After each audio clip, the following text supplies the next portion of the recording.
কবরের জীবনটা আসল জীবন। বিশ্বনবী দোয়া করতেন, আল্লাহুম্মা ইন্না নাউযু বিকা মিন আযাবিল কবর।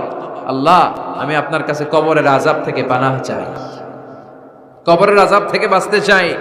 এই কবরের মধ্যে অনেক ফিতনা হবে, অনেক সুয়াল হবে। কবরে প্রশ্ন আছে না নাই? কথা বলেন। প্রথম প্রশ্ন জিজ্ঞেস করা হবে, মার রব্বুক, তোমার রব কে? বলেন, আমাদের রব কে? ওয়া মা দীনুক, তোমার ধর্ম কি?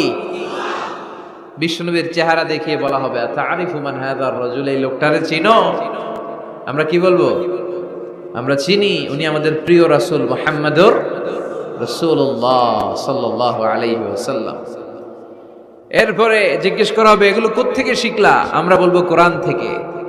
ফায়ুফসাহু লাহু কবরুহু ৭০ যিরাআন, এই সুন্দর সুন্দর উত্তর করতে পারলে আপনার কবরটারে ৭০ হাত লম্বা করে দেয়া হবে। ইফতাহু লাহু বাবুন ইলাল জান্নাহ, জান্নাতের দিকে একটা দরজা লাগিয়ে দেয়া হবে। ইউলবাসু মিন লিবাসি আহলিল জান্নাহ, জান্নাতীদের পোশাক পরিয়ে দেয়া হবে।